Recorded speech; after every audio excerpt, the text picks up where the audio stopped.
All right, brothers and sisters, well, we have the incredible privilege, the incredible honor to continue in our study in Romans, and I know up to this point it's been greatly enriching. I am I've just been so encouraged by the Word of God as we've studied it week in and week out, and it's just been such a great, incredible study. And now here we are, we find ourselves in Romans chapter 13, and we are going to be jumping, we got to dive right into this because there's a lot here. It's a short chapter, but man, there's a lot to discuss here. And really the beef of this chapter is found in verses 1 through 7. And today we're going to begin our exposition of these verses together. Now, really, we're going to do kind of an intro today, and then in the coming weeks, we're going to start breaking down these verses, because it's really, really important. And the reason it's so important is because what we see in the American church today, with their political activism and their focus on politics, is completely unbiblical. And so we're going to start looking at this. We're going to start looking at government. We're going to start looking at politics in a biblical manner. We're going to reclaim, so to speak, what we've lost in this country as we think about politics, as we think about living in the government in which the Lord has called us to live in as Christians. Very important stuff. And Paul really blasts right into this. He doesn't hold anything back. I mean, he is very forceful in the way he writes to the Jews. Now, we're going to get into more of this next week. We have to remember the Jews at the time that Paul wrote to were living in probably one of the most oppressive regimes in the history of the world. And yet Paul writes this to them in Romans 13, 1 through 7. They actually lived at the very heart of Roman oppression. They lived in Rome, right? That's where Caesar was. And yet Paul writes this. Now, this doesn't line up with what most people think of when they think of the Christian's role in government and politics, at least not as Americans. And so let's begin to unpack this morning as we look at Romans 13, 1 through 7. The Christian and Politics, part 1. Now, this could be the Christian and government. This could have a whole different title, whole bunch of different titles. But what we're discussing is, what is our responsibility as Christians to live within the governments the Lord has placed us in? Very, very important question. And I'm just going to be right up front. The church has gotten this wrong. And when I mean wrong, I mean not even on the same playing field. Completely wrong. So let's look at what Paul writes to us. Verse 1 says this: every person is to be in subjection to the governing authorities. For there is no authority except from God, and those which exist are established by God. Therefore, whoever resists authority has opposed the ordinance of God, and they who have opposed will receive condemnation upon themselves. For rulers are not a cause of fear for good behavior, but for evil. Do you want to have no fear of authority? Do what is good, and you will have praise from the same. For it is a minister of God to you for good. But if you do what is evil, be afraid, for it does not bear the sword for nothing. For it is a minister of God, an avenger who brings wrath on the one who practices evil. Therefore it is necessary to be in subjection, not only because of wrath, but also for conscience' sake. For because of this you also pay taxes. For rulers are servants of God, devoting themselves to this very thing. Render to all what is due them: tax to whom tax is due, custom to whom custom, fear to whom fear, honor to whom honor. Okay, what do we do with this text? That's really probably the question here, because you know what? This sounds nothing like the way most people treat politics and government in this country, especially professing evangelical Christians. Now, as I think about how a lot of people approach politics, there's a very serious disconnect in the church about what the Bible actually teaches, what Jesus' example actually was, and the way many people engage in political culture and political activism. Now, there's a lot to consider here. It's going to take us several weeks to consider all of it, but I want to start with a premise up front, and we're going to unpack this premise, the biblical premise of the Christian's role in government. Now, I think as we think of the current political climate of this country, really the moral decay that is rotting this country from the inside out, rotting our religious and personal freedoms, how do we approach this then? This is really the question. What do we do with this when we think of all the decay? I mean, our current presidential administration is probably one of the most wicked we've ever seen in the history of our country. And yet, we are living under this authority that according to God, He has placed there for a purpose, for a reason. So even though we think of this government right now and how absolutely morally bankrupt this government is, morally bankrupt this current president and all of his administrators are, what do? How do we respond? Do we get angry and protest and go to the streets and knock things down and cause a bunch of problems like unfortunately, many people in this country do, start fires and burn cities down? Is that how we do it? Is that what we're supposed to do as Christians? Well, very plainly, I think for some of us, we need to take a step back and get our heads cleared from the confusion of the current political landscape. I think probably some of us need to take a huge step back and look at the scriptures. Some, perhaps, even many of you here today, come from very unbiblical positions concerning the Christian's responsibility to live within the government that the Lord has placed us under. There has been a very alarming trend that has really become mainstream in the Christian landscape. And I don't say even within the past 5 years. I think probably within the past 50 years, maybe even more. What has been happening is there are large numbers of professing Christians that have begun forming their biblical doctrine based upon their political alliance. So their political alliance begins to affect how they read this, how they use the scriptures, and how they come to the positions they come to. And brothers and sisters, of course, we can't afford to do that. We can't afford to take an outside source and then make it fit our political or governmental agenda. And so what I mean is there's political activism. In many people in the church, political activism is what is driving their biblical beliefs and their biblical interpretations of texts, like Romans 13, 1 through 7. They don't look at the text for what it says. They look at their political agenda and then apply it to the text. Very, very, very dangerous. Because when you apply any outside source to gain your biblical doctrines, we're skating on very, very, very dangerous ice, very thin ice. Very dangerous positions are actually what has come to. And really what ultimately happens, what I see happening all over this country, is we end up opposing God's authority. We oppose God's authority. We stand in defiance to God himself. But most importantly, church, and I think what we need to really consider is we stand opposed. When we put politics and government above our call as Christians, then we stand opposed to the call, the very reason the church exists. Now, I'd say when it comes to politics specifically, the church is completely out of control. Out of control. Out of control and disobedience, pursuing completely unbiblical things, all the while claiming they are standing up for God and preserving his authority.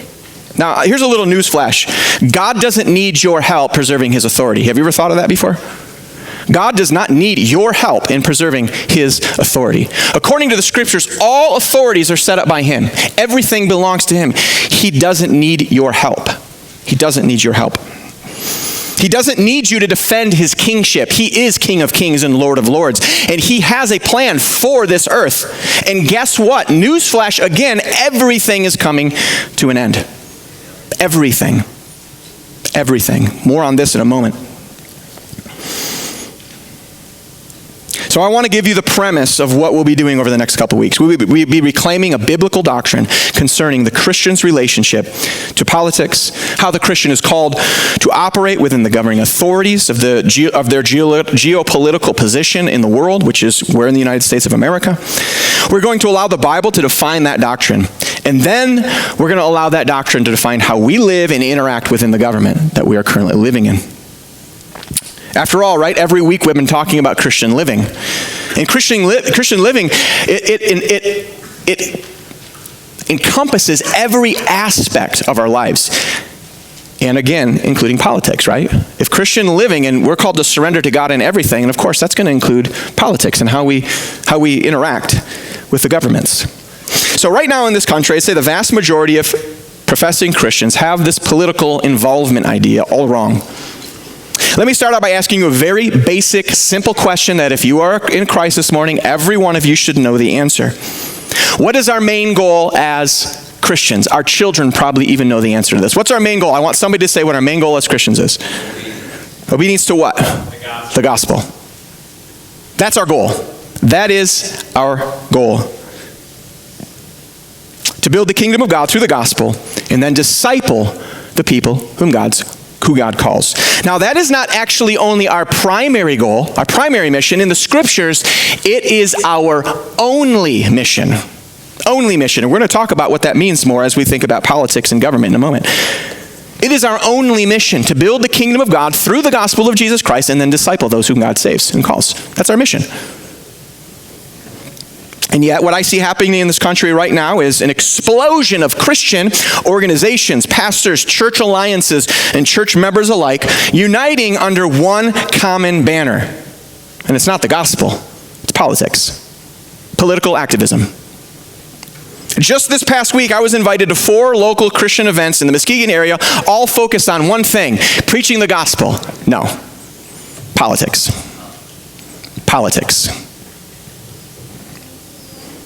Political activism. So I see a very unbiblical, disobedient trend in the church. In this country right now, we have a church that is more concerned, listen to me, and this is so important, more concerned with a temporal kingdom than they are with the eternal kingdom of God. We are so concerned that this temporal kingdom called the United States of America might falter and fail. We need a wake-up call because we are all on a crash course with eternity. Every one of us and every single human being on this planet is on a crash course with eternity. And your politics will not save them. I'm going to say that again. Your politics, my politics, will not save them. Only the gospel of Jesus Christ through repentance and faith will save them. It is so important that you understand that. Like I said, we need to start acting like we understand that, because right now the Christian church doesn't act like we understand that. Now, in case you think that we're entering into uncharted territory in the history church concerning confusion about politics and governments, we're not. This question has plagued every single generation of Christians. Every single generation of Christians. Sometimes the Christians of that current time frame or that current geopolitical position in the world, sometimes they get it right. Sometimes they get it right. China, prime example of Christians getting it right. They're not trying to overthrow the government. They're not trying to do all sorts of things. They're preaching the gospel, and you know what? People are getting saved. Like crazy in China. They're getting saved. Because they don't worry about their religious freedoms. They don't have any. They worry about the gospel. They worry about the gospel. Now, like I said, there have been some times throughout history where the church has gotten it right. The New Testament church, by the way, brothers and sisters, is an example of somebody who got it right. A time in history where the church got it right. You want to read about political involvement, you want to know what the church should do, read the New Testament. Like I said, they lived during one of the most oppressive times in human history, and yet there is not one single book in the New Testament devoted to political activism. Not one. Not one. It's all devoted to the gospel. Now, there's other times that Christians have been radicalized, turned into revolutionaries, even going so far as engaging in violent revolts against God's ordained authority, the government, in the name of God. Now, how blasphemous is that? Using God's name, listen, to usurp himself. Actually, this very country was founded on an unbiblical usurpation of God's authority. Have you ever thought about that? Most of us don't. That's like sacrilegious to say that. The American Revolution, church, was a usurpation of God's authority. They used Christianity, and many of us still today use Christianity as the reason that God was giving permission for revolutionaries to kill people. To revolt against the government and kill people. Let it never be. All in the name of what? Religious freedom. Kill people for religious freedom. Like so many times before, we are living in a time when government politics have taken over the driver's seat from true and lasting kingdom work. And the fervency and dedication that many in the church have to preserving this decaying and dying temporary political system is truly disturbing and shocking. Truly disturbing and shocking. We are a nation that was born out of a violation of God's law, of his truth from the word. And you know what? It continues to this day. It's almost like our legacy. Christians have turned from the gospel as being our primary call and our primary weapon of warfare against the enemy. Instead, we've turned to political activism, social action, anger, protest. And listen, the church is becoming nothing more than a political lobby group. Political lobby group. And for what? What's the goal? What's the goal in this? It's nothing more than a totally desperate attempt to save a temporary government, a temporary freedom. And of course, what's born out of this desperation? I've talked to a lot of people who are really, really into politics in the church. And you know what I find? They're fearful. They're angry at their political opponents. Some of them even have hatred for their political rivals. All good biblical stuff, right? Fear and hatred and anger? Of course not. Their desperation to save this temporary kingdom causes them to be fearful, to be angry, and to be filled with hatred for their political rivals.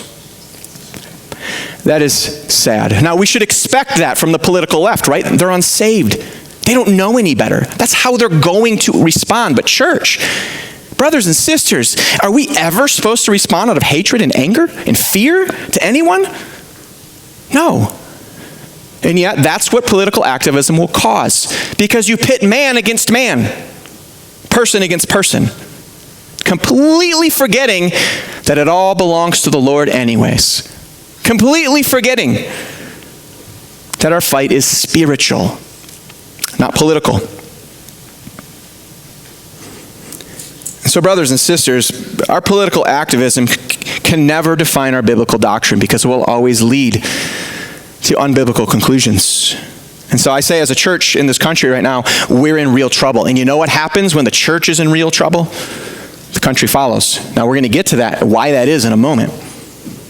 Now if this wasn't bad enough, there's another trend that arises out of this irrational political fear that has gripped the hearts of many in the church today. I've seen it for quite some time, but it's very dangerous. And it didn't just start recently. This has been going on for a while. This whole idea of ecumenicalism. Now, if you don't know what that word means, it just means it basically means this. We can all get along if we surround ourselves with one central idea. Okay?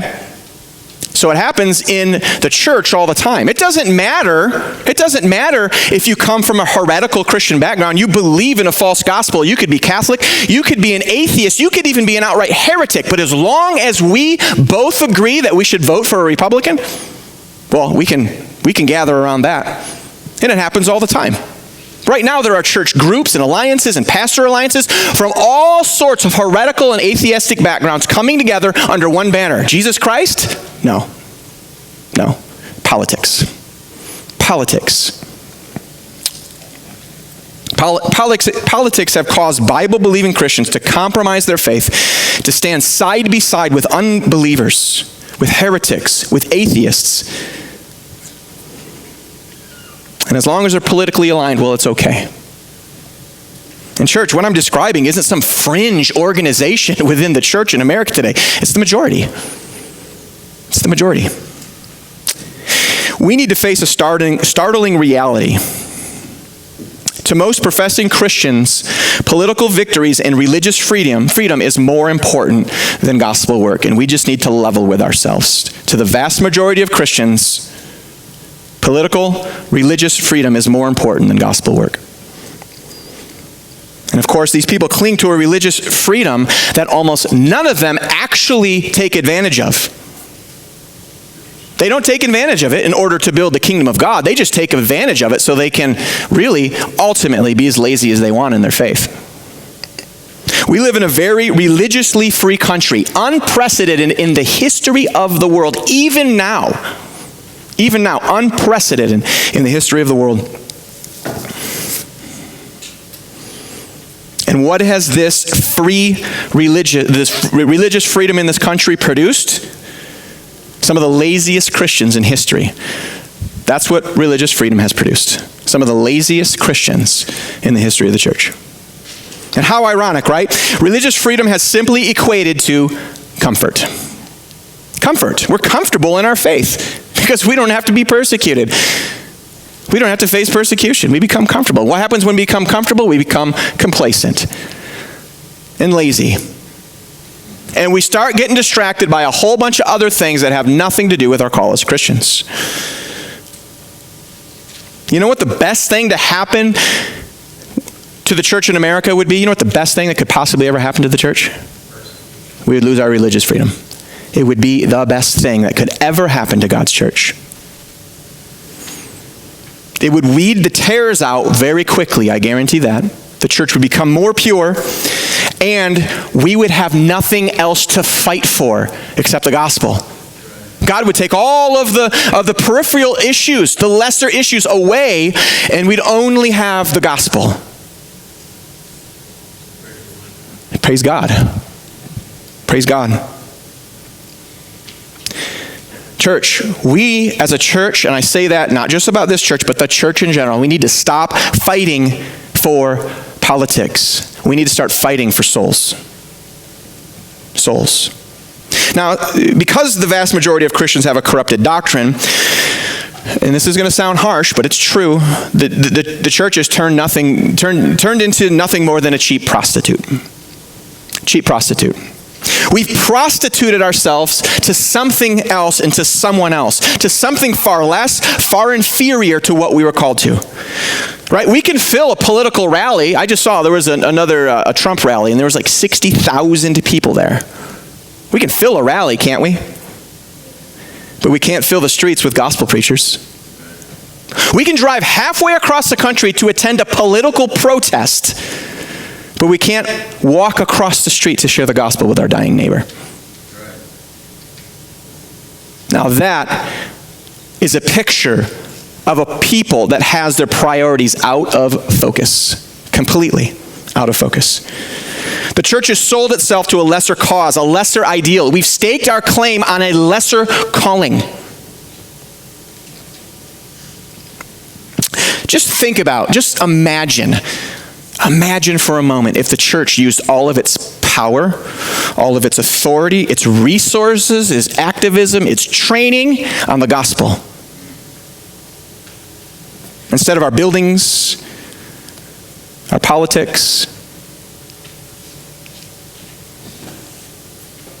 What if we held rally after rally preaching the gospel instead of going to rallies where we just insult our political rivals? What if we spent our time actually truly doing our work? Converting souls to Christ through the glorious gospel. The gospel is the power of God unto salvation to all who believe. There it is, church. Your politics will never save a person. Not a single soul will be saved. Brothers and sisters, we were called for something far more important than what we're actually spending our time doing. And that's not just politics. Now, we're wasting our time on a lot of things, but politics is probably a huge one. It's become a cult. It's become a religion. Now, let's look at what our true calling is. Now, 1 Peter gives us probably one of the clearest examples. There's many, but this is a very clear one. 1 Peter 2:9 says this, "But you are a chosen people, a royal priesthood, a holy nation, a people for God's own possession, so that you may proclaim the excellencies of him who has called you out of darkness and into his marvelous light." Boy, it doesn't really get much more simple than that, does it?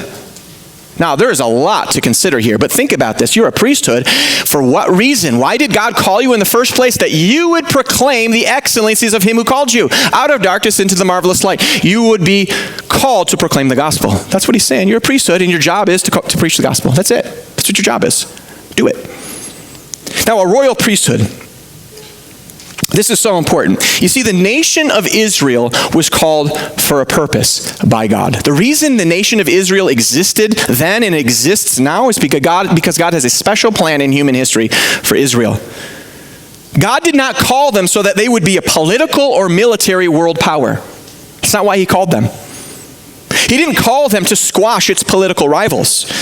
It was called to bring people to the Lord, to preserve the truth of the scriptures, to preserve righteousness in the land, and to ultimately be the nation in which the Messiah, Jesus Christ, would come to the Gentiles of the world through.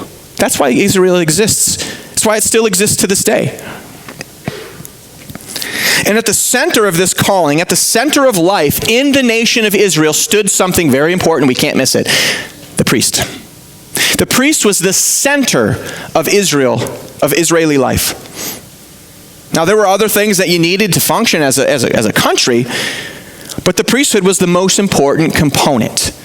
The most important component. Now, why was the priesthood the most important component in the nation of Israel? And why would we as Christians be called a royal priesthood?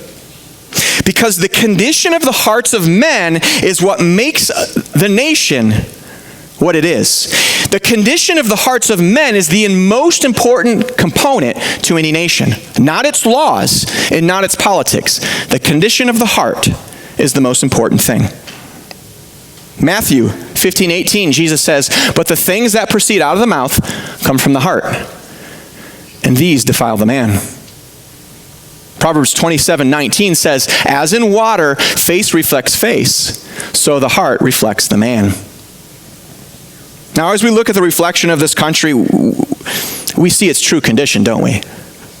Corruption, moral decay, hatred, groups of people pitted against one another, in our own country, based on politics, the color of your skin, name it. This country, the leaders of this country want to divide us at all costs.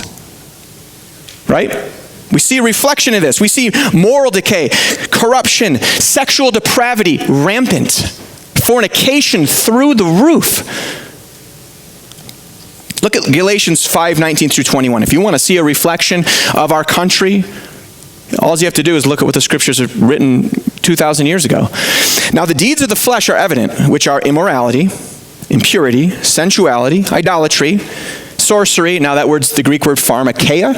It's not just it doesn't have just to do with witchcraft. It has to do with drug use. Pharmakeia, it's where we get our word pharmacy in the English language. It's drug use too. Enmities, strife, jealousy, outbursts of angers, disputes, dissensions, factions. Look at this. Look at our country. Are we a broken, fractured country? Absolutely. No forgiveness in this country. There's no love in this country. There's bitterness, there's resentment, there's anger. That's what's in this country. Envying, drunkenness, carousing, and things like these, which I forewarn you, just as I have forewarned you, that those who practice such things will not inherit the kingdom of God. Now, this is a reflection of our country. We see these things in our country like crazy. Let's look at 1 Corinthians 6:9 through 10. "Or do you not know that the unrighteous will not inherit the kingdom of God? Do not be deceived. Neither fornicators, nor idolaters, nor adulterers, nor the effeminate, nor homosexuals, nor thieves, nor the covetous, nor drunkards, nor revilers, nor swindlers will inherit the kingdom of God." Now, we look at our country, we see all these things. It's actually the narrative of our country is to do these things and to act this way and to hate each other and to live in sexual impurity. But brothers and sisters, we need to understand something. These are the symptoms. The symptoms of what? A country whose heart is bad. Out of the heart comes the action of the man. Our hearts are bad. That's the problem. These are the symptoms. Now, it's pretty easy to see the reflection of the hearts in this country. All we have to do is read the scriptures, what tells us what not to do. And you can see the culture around us does all those things. And of course, God doesn't tell us not to do these things because he hates us and he wants us to be miserable. People who live this way, they're the miserable ones. God wants to set us free from these things. He wants to set us free from the sin that ensnares us. But what happens when we turn the mirror away from the world and we look at the reflection of the church? That's what I want to talk about this morning. It's easy to talk about this country. You know what? You know what sinners do, church? They sin. It's the only thing they know how to do. We should expect this to come from people who are unsaved, unconverted. We should expect hatred and factions and divisions and fear and unforgiveness and sexual immorality. That should be expected. That's all they know. They need to be set free from that through the gospel of Jesus Christ.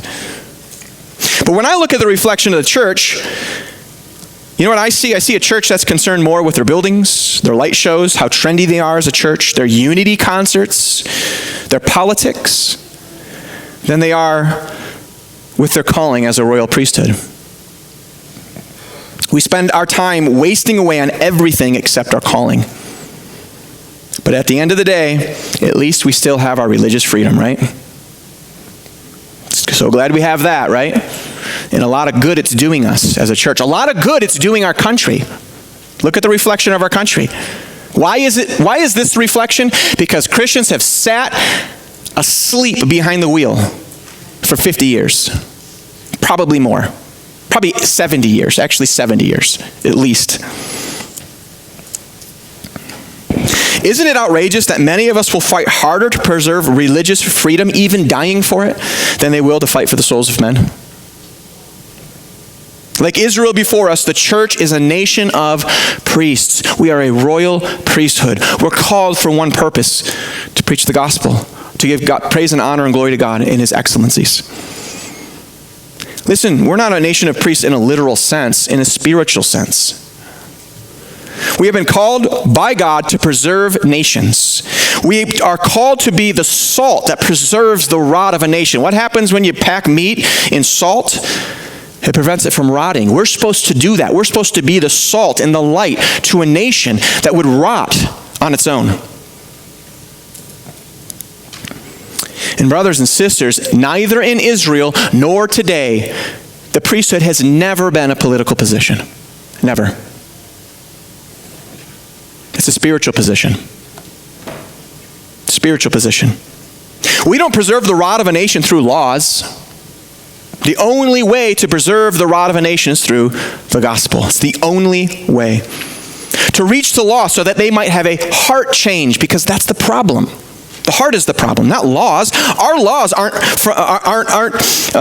from a lack of political activism. Right? We don't have, the reason our laws are the way they are isn't because we just haven't been politically active enough. Our laws are a reflection of the hearts of our country. That's what our laws are. Listen, you can turn a liberal into a conservative all you want through political arguments, but you will never affect the condition of their heart before a holy God. Ever. You may gain a political ally, but they will remain enemies with God through their wicked works, and ultimately, if you are a Christian, they're your enemy too, even though they might be on the same side of the political aisle. So listen, if the hearts of men in this nation are corrupt, which of course they are, there is not a single law ever put on the books that will ever change that. Never. There are already laws against murder and rape and sodomy and theft and all sorts of crime, right? There's endless laws on the books. Are these laws stopping anyone? No. Why? Because their heart is bad. That's why. What's the problem with the explosion of crime across the major cities in the United States of America? The heart. That's it. Not that they don't have the right laws. Now, we're going to get into prosecution of laws in the government in coming weeks, but the laws aren't the problem. The heart is the problem. The war the church is fighting is a political war. I should say this. It's a political battle, and it's losing. It's losing. We're battling small things, and we're losing the greater war. We're losing the war for the hearts of men. Because the war will always be for the soul of men. Satan loves to distract us from that. He loves to distract us from that purpose. And so laws aren't the problem, brothers and sisters. Even those in charge of this nation aren't the problem. They're nothing more than a representative, a reflection of the hearts of the people. Why do we have such a corrupt government? It's a reflection of us. That's why. Why do we vote completely horrible people that break the laws themselves into political positions? They're just a reflection of us. A reflection of us. And brothers and sisters, something we need to take into consideration is God is the one who places the authorities over us in the first place. He does it. The Bible's clear about that. Our text is clear about that this morning. Now we're going to get into the fullness of the text in the next week to help us make more sense of this. We don't go along with every law if it goes against the law of God. That's not what Paul's saying here. We're going to get to that more. But the problem with this nation, again, isn't that our laws are bad. It's our hearts are bad. And I don't mean just random unbelievers. I mean the church has a heart problem. A corruption problem. And I don't feel like we can go any further in our text this morning until we realize the real war that's raging. Not just in this country, but the world over. And not just in this generation, but every era before us. The war that is raging is not a political war. It is a spiritual war. We battle not against what? Flesh and blood. That's not our battle. The people on the other side of the aisle aren't our battle. The battle's for the soul. And so we're fighting these little battles. We're trying to put out these little fires that politics will never take care of anyways. And we're completely losing the war. Completely losing it. Brothers and sisters, our calling is not based on physical law. It's based on a spiritual law. Spiritual law. And so we must be about doing God's work in the world. We must be about expanding his eternal kingdom. And over the course of the next few weeks, I'm not going to politicize any issues. I'll be honest, I don't care about politics all that much. I just don't. It might annoy some of you. If you want to have a conversation about politics, I don't want to have it. I don't care.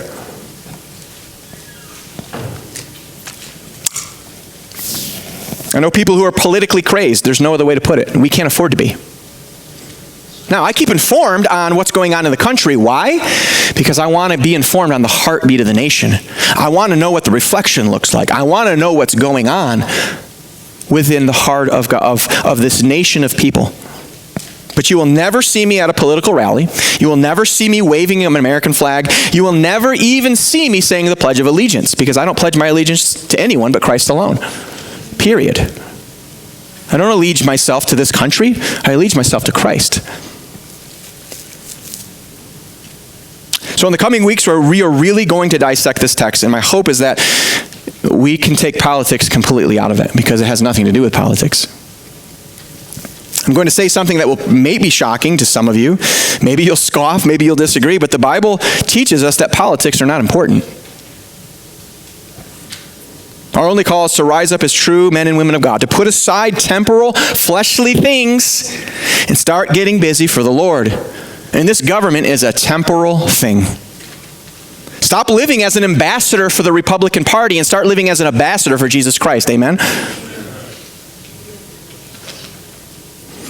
Stop consuming political material, news, and all other sources all day long and start feeding the souls of men and women with the gospel of Jesus Christ. Ultimately, we need to take a step back and we need to look at the one that we claim we're following. We need to look at Jesus Christ. We need to look at his life. He set the example for us. He set the example for the original church and the church today. It doesn't change over time. So let's take a quick look. Politically speaking, Jesus came into the world at a far more difficult time in human history than we've ever even sniffed. He was born into an incredibly hostile political environment. Jesus was born in a time where all of Rome was under absolute, complete dictatorship, complete rule, one-person government, and his name was Caesar. Actually, he was called God by everybody in his kingdom. That's the political climate Jesus was born into. He was born into the antithesis of democracy. Caesar was God to Romans. He had absolute, unquestioned authority over every aspect of life. He was judge, jury, executioner, senate, court, president, everything.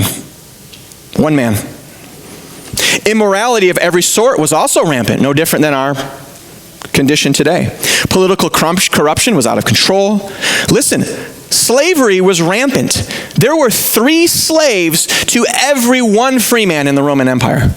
You know, we think that slavery was just something that was invented in the first 150 years of the United States of America. Slavery's been around, by the way, since the beginning of mankind, and listen, will always be around. There will always be oppressors in every single society. Every single society. I'm not saying that because I think it's good. I'm just telling you the hearts of men are wicked. They will always do wicked things, period. Whether that's in Rome, or the first founding 100 years of this country, or over in the Middle East, right now, there's still slaves. Tons of them. And it doesn't matter the color of the skin. There's a whole lot of light-skinned people in the Middle East right now that are slaves. It has nothing to do with the color of anyone's skin. It has to do with the wickedness of the hearts of men. Sexual sin was also rampant. Listen, taxes were out of control. You think you pay a lot of taxes? Try living in Rome. And not only that, but the tax collectors were thieves, and they would also rake some off the top for themselves. There was literally, and listen to me, no religious freedom in the world as we understand it today. None. This is when Jesus was born. This is the place he was born into. This was the government that he was born into. Listen, in addition to this, social discrimination, racism was rampant. The Jews were the most oppressed people, the most hated people in the Roman government. And you know what? That continued throughout the ages, right? The Jews were hated by, and still are hated by almost everybody.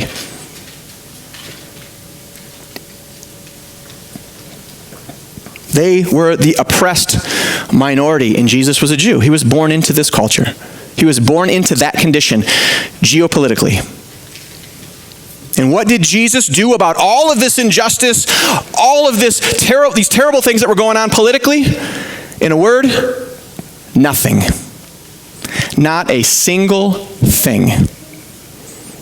He never spoke even one derogatory word against Caesar. And you know what? The Jews, the Pharisees, the Sadducees, even his own disciples tried to goad him into it multiple times. And it's in the scriptures. You see, the Jews hated their political rival. Jesus Christ loved them. He came to save them from their sin. Jesus never spoke about politics a single time. You know what he said when the Jews confronted him time and time again to condemn Caesar, to condemn the Roman government, to condemn anything and everything, all this social injustice? You know what Jesus said? Give to Caesar's what's Caesar's. Give to God what's God's. Give to Caesar what is his, but give to God what is his. Now, what's God's? Our whole life. That's what belongs to God. Caesar can have my taxes. Caesar can oppress me. Caesar can do a whole bunch of things to me. But I am to give my life in service to God's calling. He can't take that from me. Jesus didn't start a local freedom chapter, right? He didn't march in any political protests. He didn't speak about social justice issues at all. He didn't march in a single demonstration. That was not his ministry. That was not his concern. His concern was for the heart, the souls of men. That was his concern, and that ought to be our concern too. Jesus didn't use his power to overthrow the government. That's probably the most poignant example I can give you of how little Jesus cared about government. Jesus didn't use a single bit of his power to overthrow the government. Now, he could have, right? He's the King of Kings and the Lord of Lords. He is the ruler of the universe. He could have overthrown the Roman government by a snap of his fingers, and yet he didn't. He didn't. He came to preach repentance and faith. He came to die on a cross and rise again so that men could believe on him and be saved. That's what he came to do. That was his marching order. In church, he is our example. He is our example. We, as Christians, do what we do because Jesus set the example for us. And if you're doing something that Jesus never set an example for, you're living in sin. And you're prostituting yourself to a lesser cause, a lesser thing. You're selling yourself out for something that we're not supposed to do. Matthew 28, 18 through 21 tells us this. Now, we have to read verse 18. I know we know probably verses 19 and 20 really well. And Jesus came up and spoke to them. He's talking to his disciples here, saying, all authority has been given to me in heaven and earth. Let's stop there. All authority has been given to Jesus Christ. He can do whatever he wants. Now, the next sentences are vitally important because he's saying, I have all authority. I can literally do anything I want to do. I can literally tell you as my followers to do anything I want to tell you to do, and you have to listen because all authority is given to me. And he doesn't say, I'm going to destroy the Roman government. I'm going to set up this earthly kingdom right now, and you guys are going to be my Senate. All authority is given to me. Go therefore into all the nations and preach the gospel, baptizing them in the name of the Father and the Son and the Holy Spirit, and then teach them to observe all that I commanded you. And I am with you always, even to the very end of the age. Everything's been given to me. I make the rules. This is what you need to do. Two things. Preach the gospel and disciple. Brothers and sisters, if our lives are filled with things, politics, being involved in political parties and political rallies and political meetings, we are literally disobeying the Lord. You got two things to do as a Christian. And you know what? Religious freedom has caused us to be so comfortable and so lazy, we won't do it. We want to do everything else. You know, we're kind of like Eve. What did God say? Eat of everything in the garden, but you just can't eat this one thing. What did Eve want? The one thing she couldn't have. Well, as Christians, we kind of do the same thing. God says do this, and we do everything but it. Anything we can find to do but this.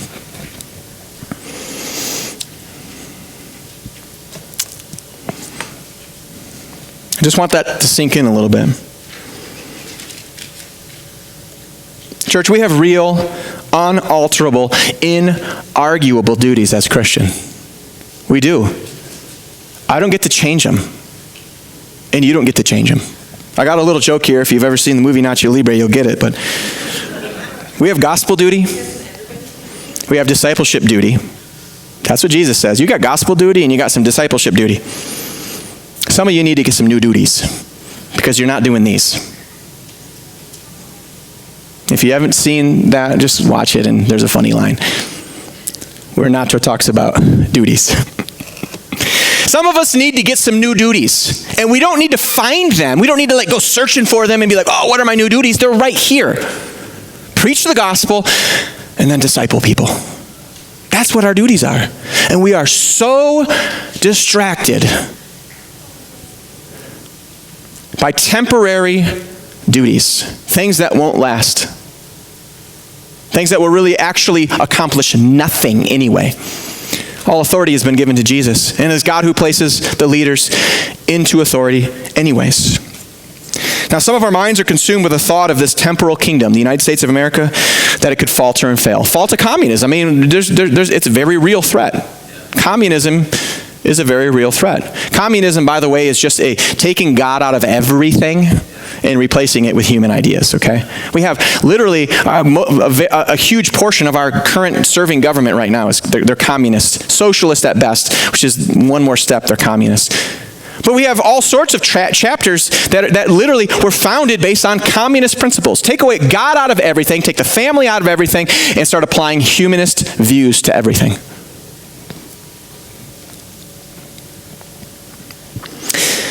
The United States could falter and fail, church. It could. And newsflash, it's going to at some point.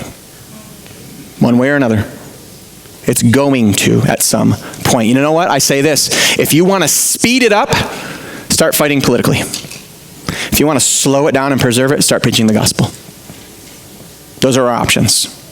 You truly care about the direction of this country, start preaching the gospel. Start changing the hearts of men and women through the gospel. And the rot will slow. It will. It will be preserved. And listen, if you are terrified at the thought that your religious freedoms will be taken away, then what will happen is you will become frantically fearful, because you're putting your trust in a political system and you don't have any trust in the Lord. Now, over the next few weeks, we're going to look at this text in great detail. I'm going to be honest with you. Some of you are going to be really challenged. And good. I hope so. Good. Because I want to look at the plain teaching of Scriptures. The problem in this world, the problems we face in this country are not the problems you see when you turn the news on. The problem is we have a corrupt country filled with corrupt people. And no law will change that. No law is going to change that corruption. The gospel is the only thing that will. And so we're going to look at the plain teachings of the Scripture. We're going to break down Romans 13, 1 through 7 in great detail. How are we to live within the governing system that the Lord has called us to live in? That's an important question for us. Do we just sit by passively? Am I saying we're just passive observers?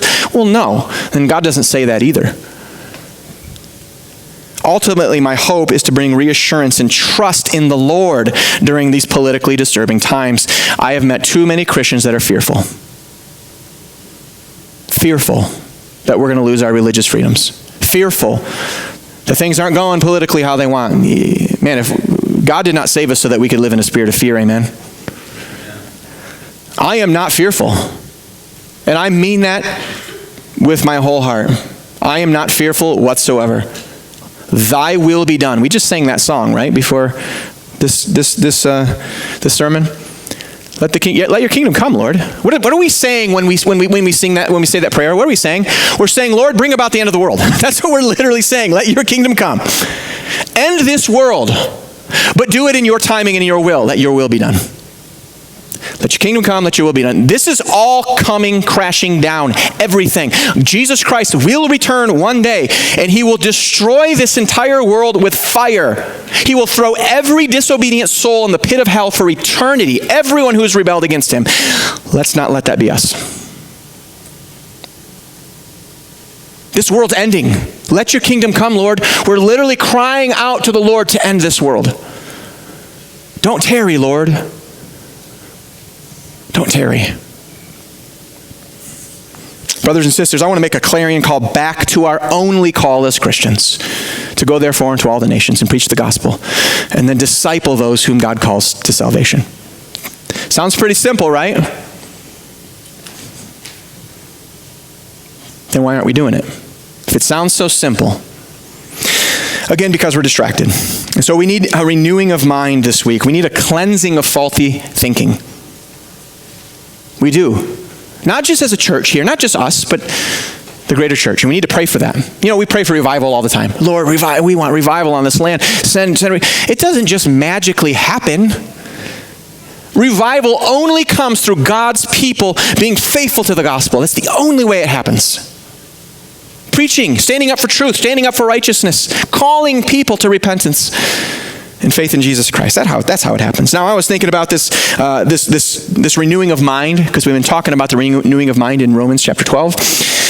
We need a renewal of mind when it comes to politics and governments. We need a renewal of mind. And I was reading Hebrews this week, and I don't know, I always go back to Hebrews. I love reading the book of Hebrews. It's so beautiful. It gives us such an idea of the priesthood that we're called to as Christians. And in Hebrews 10:22, I don't have it on the screen. I just want you to listen, and I want to end with this. Considering what we talked about this morning, now your heart might be in the wrong place with politics. I can guarantee some of your hearts are. Hebrews 22 calls us back, and it says this: let us draw near to the Lord with sincere heart. Listen, with full assurance of faith. Stop fearing politics. Stop fearing what might happen to this government. Draw near with a sincere heart to the Lord in full assurance of your faith. Having our hearts sprinkled clean from the evil conscience and our bodies washed with pure water. I think what that's a call to, brothers and sisters, it's a priority reset. And so this week, think about that priority reset in your own life. How you interact with politics, how you interact with the government. Even speaking a word against an authority in the Old Testament, Scripture says, is damnable to you. It's blasphemy, because you're blaspheming against somebody God has called into position. We shouldn't even speak a word of anger and hatred towards a political enemy. And yet in the church, you see it all the time. We have our priorities wrong. We need a priority reset. And so that's the premise of where we're going to be heading in the next several weeks. Let's pray.